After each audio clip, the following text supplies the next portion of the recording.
Trump hits India with massive new tariffs for buying Russian oil, while China refuses to stop and says it pays 100% duties. India makes a big shift, ditching Russian crude and turning to US, Canada and the Middle East for fuel. In Gaza, a hostage video sparks global outrage. French President Macron blames Hamas for pure barbarity. And 5 nations, Ukraine, Poland, Lithuania, Moldova and Romania, unite to fight Russian propaganda and protect their energy security. What does it all mean for global power, peace and Ukraine's future? Don't miss a second. This is Ukraine Today. I'm Zarislava Kolesnikova and I'm here to keep you informed while the world is changing. Big moves from Washington. President Donald Trump said the US will raise tariffs for India for buying and reselling Russian oil. India is now turning to the US, Canada and the Middle East to find new fuel deals, but it may not be enough. While China refuses to stop buying Russian oil and says it's ready to pay 100% tariffs. Why are these oil wars heating up and what could it mean for the global market? We explain everything in our report. The US and China may be able to resolve many of their differences in order to reach a trade agreement. However, on one issue, the two sides remain far apart. Washington is demanding that Beijing stop purchasing oil from Iran and Russia, but China categorically rejects this condition. The Chinese government has stated that coercion and pressure will lead nowhere. China will always secure its energy supplies in ways that serve our national interests, from a statement by the Chinese Ministry of Foreign Affairs on social network X. After talks with the Chinese finance minister in Stockholm, U.S. Treasury Secretary Scott Bessent acknowledged that China is serious and ready to pay tariffs 100%. According to Bessent, Beijing has proven to be a tough negotiator. But Washington is no less determined. The Senate is considering a bill that would give the president the authority to impose secondary tariffs on Russian oil under sanctions, ranging from 0 to 500%. I believe he will use 100%, and we've heard from our European NATO allies, even from Canada, that they will follow suit. We expect that most of the Western alliance supporting Ukraine will follow this. Anyone who buys Russian oil under sanctions should be prepared for this. The U.S. may postpone the signing of the trade deal with China to a later date. August 12th, U.S. Trade Representative Jameson Greer said in an interview with Fox News. And he warned, if the agreement cannot be reached, tariffs on Chinese goods may rise again to more than 80%. Currently, tariffs on Chinese goods total about 55%, which is good for us. China has long been an extremely difficult player in trade. We will trade with China. We want to build good, healthy trade relations with China. But of course, there are issues that need to be addressed. China remains the largest buyer of Iranian and Russian oil. According to a report by the U.S. Energy Information Administration, in 2024, about 80 to 90% of all Iranian fuel exports went to Beijing. China imports about 1 million barrels of Iranian oil per day, and even more from Russia. According to the Kyiv School of Economics, in April 2025, raw material supplies to China from Russia exceeded 1,300,000 barrels per day, 20% more than in March. Washington, meanwhile, is seeking to reduce Russia's oil exports since this is the Kremlin's main source of revenue and therefore the foundation for financing the war against Ukraine. On July 14th, Donald Trump announced that he would impose 100% tariffs on countries that continue to import Russian oil if Russia does not sign a peace agreement with Ukraine. The goal of this law is to break the vicious cycle in which China, a communist dictatorship, buys oil from Putin's Russia at below market prices, enabling his war machine to kill innocent Ukrainian civilians. Lindsey Graham, U.S. Senator, in a comment to Fox News. Experts suggest that China may use the issue of importing Russian energy resources to secure the most favorable terms in a trade deal with the United States. So far, there are no signs that China is going to yield to Donald Trump. However, the situation could change if Beijing comes to believe that Donald Trump will not abandon his intentions. And one way to demonstrate the seriousness of those intentions is to increase arms supplies to Ukraine. After all, China's economic ties with the United States are far more valuable than its friendship with Russia. from a publication in the Washington Post. Analysts believe that resolving this issue will likely require a summit meeting. Earlier, the U.S. president stated that he plans to meet with the chairman of the PRC before the end of the year. According to Donald Trump, Xi Jinping may visit the United States. A visit by a U.S. delegation to China is also being discussed. Kristina Dombrovskaya for Freedom TV channel. India just made a bold move, turning away from Russian oil and buying millions of barrels from the US, Canada and the Middle East. Washington's pressure is working, but what does this mean for Russia's economy and why is India changing sides now? Stay tuned, we break it all down in our report. To force Putin to stop the war against Ukraine, the United States is increasing pressure on one of Russia's key partners, India. The US president is demanding that New Delhi, the second largest buyer of Russian oil, stop purchasing it. Donald Trump stated directly, by financing the Kremlin, India is helping to continue the war against Ukraine. So he made it absolutely clear that it is unacceptable for India to continue financing this war by purchasing oil from Russia. People will be shocked to learn that India is actually on par with China when it comes to importing Russian oil. This is a striking fact, considering that India positions itself as one of our closest friends in the world. Before the full-scale invasion of Ukraine by the Russian army, India bought only 2% of its oil from Russia. Now, the share of Russian crude in India's imports is 35%. President Trump warned that countries continuing to buy energy resources from Russia after August 8 will face 100% tariffs. India decided not to wait. The largest oil refiner, Indian Oil Corporation, has already purchased 7 million barrels of oil from the United States, Canada, and Middle Eastern countries. The position of the United States is also important for India because the allies of the United States respond accordingly to these matters. So when we talk about the significant fact that India is now really quite seriously threatened by a substantial wave of secondary sanctions, this critical development has forcefully compelled, as of today, both the esteemed Prime Minister of India and all major Indian oil companies to actively and urgently look for alternative, more secure sources of crude oil supply. Washington is also putting pressure on the main buyer of Russian oil, Beijing. However, China is not as compliant as India. The Chinese Ministry of Foreign Affairs stated, coercion and pressure from the US will lead nowhere. For its part, the White House remains adamant. The US permanent representative to NATO emphasized that China is aiding Russia's war against Ukraine by purchasing oil from the aggressor country.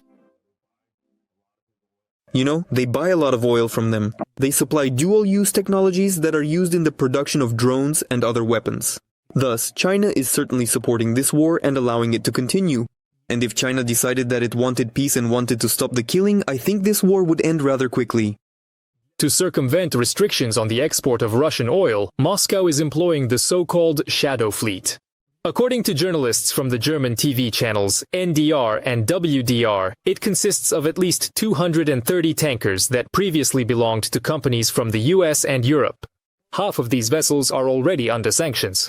With each new package of restrictions against the aggressor country, the number of sanctioned tankers keeps increasing. 3 sanctions packages have been prepared, and the first package is being implemented today. Sanctions against the captains of the Russian shadow fleet. We will also synchronize all these packages with our partners so that the pressure is felt in most jurisdictions. I have scheduled the synchronization of partner sanctions in our jurisdiction for next week. The necessary decisions of our partners must be confirmed by Ukrainian measures. Meanwhile, global oil prices continue to decline. A barrel of Brent is now worth less than $70. According to Reuters, futures for this grade have dropped to just over 69, and American WTI to 67. The reason for the price drop is the decision by OPEC Plus countries to increase oil production by 547,000 barrels per day starting in September. Nikita Skoblikov for Freedom TV channel. A shocking video from Gaza, whose stages shown starving, crying, begging for help. French President Emmanuel Macron calls it extreme cruelty and pure inhumanity. The EU, UK and Ukraine demand: lay down your arms, stop the fire, release all hostage. Will Hamas listen? What happens next in Gaza? Watch our full report. The Ukrainian Ministry of Foreign Affairs has called on Hamas to lay down its arms and release all hostages. Hamas's inhumane treatment of Israeli hostages deserves the strongest condemnation. The residents of Gaza should not suffer because of Hamas's monstrous crimes. Hamas must lay down its arms and immediately release all hostages. Andriy Sybiha, Minister of Foreign Affairs of Ukraine, on the social network X. The statement from the head of Ukraine's Ministry of Foreign Affairs appeared after terrorist groups operating in the Gaza Strip published footage of hostages on social media. One of them is 21, the other is 24 years old. The terrorists have been holding them captive since October 2023. Shortly after the video was published, Israeli Prime Minister Benjamin Netanyahu addressed his fellow citizens. He said that he called the families of the hostages to offer them support. According to the Prime Minister, Hamas is starving the captives in order to achieve its political goals. They have all the food they need, but they are being starved, just as the Nazis starved the Jews. And when I see this, I clearly understand what Hamas wants. They don't want a ceasefire. They aim to break us with these horrifying videos, with the false propaganda they spread around the world. But we will not break. I am even more determined to free our kidnapped sons, to destroy Hamas, and to ensure that Gaza will never again pose a threat to Israel. The head of the Israeli government has appealed to the International Committee of the Red Cross for assistance in providing urgent medical aid to the Israeli hostages being held in the Gaza Strip. The Prime Minister stated that Hamas's slander about starvation is being spread around the world, while our hostages are systematically being starved and subjected to inhumane physical and psychological abuse. The Prime Minister demanded that the international community condemn the terrorist organizations Hamas and Palestinian Islamic Jihad, as well as put an end to both their direct and indirect support. The Prime Minister emphasized that the actions of these groups violate international law and the Geneva Convention. From a publication on the website of the Office of the Prime Minister of Israel, the actions of Hamas were condemned by the European Union. The EU High Representative for Foreign Affairs and Security Policy, Kaja Kallas, stated, "Terrorists must lay down their arms, and all those in need should receive humanitarian aid." Footage of Israeli hostages is horrifying and exposes the barbarity of Hamas. All hostages must be released immediately and unconditionally. Hamas must disarm and put an end to its rule in Gaza. Kaja Kallas, EU High Representative for Foreign Affairs and Security Policy, on social network X. Hamas tortures hostages, terrorizes Israel, and uses the population of the Gaza Strip as a human shield, claims German Chancellor Friedrich Merz. The terrorists must release the hostages without any conditions, insists UK Foreign Secretary David Lammy. Hamas is the embodiment of extreme cruelty, asserts French President Emmanuel Macron. Let there be no ambiguity. From this political perspective that we are promoting, we demand the complete demilitarization of Hamas, its total exclusion from any form of governance, as well as the recognition of Israel by the State of Palestine. Emmanuel Macron, President of France, on social network X. Israel's foreign minister is convinced the abuse of hostages by terrorists must be addressed at the UN level. The international community must ensure that terrorism is not profitable. The world must put an end to the abduction of civilians. This must become a central focus on the global stage. That is why I am going to New York to take part in the special session of the UN Security Council which I initiated. It will take place on August 5th and will be dedicated to the situation with the hostages. In order for the war to end, Hamas must disarm, and even within the terrorist organization they understand this, said US President Special Envoy Steve Witkoff during a meeting in Tel Aviv with the relatives of the hostages. But there is still no news of progress in the negotiations for the release of the captives. Hamas does not keep its word, and now we believe that we must act according to the principle of all or nothing, Witkoff stated. Andrei Dimitrenko for Freedom TV channel. A big meeting is coming. Foreign ministers from Ukraine, Poland, Lithuania, Moldova and Romania will sit down together. Two key topics: how to protect the region's energy, how to fight back against Russia propaganda. Ukraine's top diplomat Andriy Sybiha said this is a key moment for unity. What will they decide? Watch the full story. Russia is ready to spend colossal amounts of money to interfere in the parliamentary elections in Moldova. To this end, the Kremlin plans to channel around 100 million euros through cryptocurrency wallets alone, according to President Maia Sandu.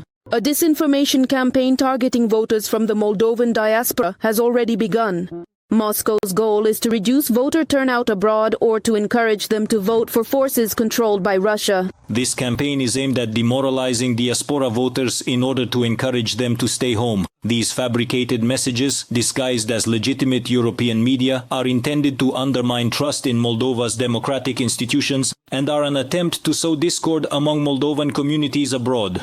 Stanislav Secrieru, National Security Advisor to the President of Moldova, in an interview with Politico. In addition to the disinformation campaign, the Kremlin is actively sponsoring pro-Russian political forces in Moldova. Most of them are connected in one way or another to the fugitive Moldovan oligarch Ilan Shor. Starting in the spring of 2023, thanks to Shor's mediation, the Kremlin sponsored a series of pro-Russian rallies, and in the fall of 2024, during the presidential elections and the referendum on the country's accession to the European Union, it activated a network of agents of influence. 4 parties associated with Shor tried to participate in the elections together by forming the Victory Bloc. The Central Election Commission refused to register the electoral bloc, a decision that was upheld by the Supreme Court on August 1st. The Victory Bloc and the leaders of the parties that formed it were recently sanctioned by the European Union for supporting Russian interference in Moldova's political life. Businessman Ilan Shor was sentenced in Moldova to 15 years in prison for his involvement in the billion-dollar theft. He is currently a fugitive hiding in Moscow. From a Radio Free Europe Radio Liberty publication. The Central Election Commission of Moldova also barred several other political parties from participating in the elections. The head of the Central Election Commission, Angelica Karaman, stated that the CEC has allowed 39 out of 66 applicants to participate in the parliamentary elections scheduled for September 28th. According to Karaman, in Moldova, only 39 out of 66 parties planning to participate in the parliamentary elections are actually ready to do so. Political organizations were required to submit to the Public Services Agency a numerical and nominal list of their governing bodies, as well as declarations of assets and personal interests. Parties that did not fulfill this requirement cannot participate in the elections, explained the head of the CEC. From a newsmaker publication. However, Moscow is not limiting itself to attempts to interfere in Moldova's democratic processes. For example, in the winter of 2025, the Russian Federation provoked a crisis in the unrecognized Transnistria region. At that time, Russia unilaterally stopped gas supplies to the region, leaving thousands of local residents without heat and electricity. In this situation, Kyiv offered assistance to Chisinau. They are also ready to join forces in the region to fight the aggressor in the field of cybersecurity. Ukraine initiated the creation of a special alliance with the participation of Romania and Moldova. Russia, as a terrorist state, uses cyberspace to carry out threats to the security and stability of the democratic world. The alliance will serve as a platform to strengthen the collective cybersecurity of the participating countries and to develop effective mechanisms to counter these threats. Natalia Tkachuk, Secretary of the National Cybersecurity Coordination Center on the website of the National Security and Defense Council of Ukraine. The formation of the Cyber Alliance is part of the agreements reached by the presidents of Ukraine, Romania and Moldova following the 4th Ukraine Southeast Europe Summit. This involves information sharing, developing solutions using artificial intelligence, and training specialists to ensure collective cybersecurity. The alliance will pay special attention to protecting critical infrastructure and democratic institutions. Larisa Petruk for Freedom TV channel. That's all for today on Ukraine Today. If you found this episode informative, don't forget to like the video, leave a comment below and subscribe to stay updated with the truth behind the headlines. Want to support real journalism from Ukraine? Become a channel sponsor. Your support keeps us independent and on the front lines of information warfare.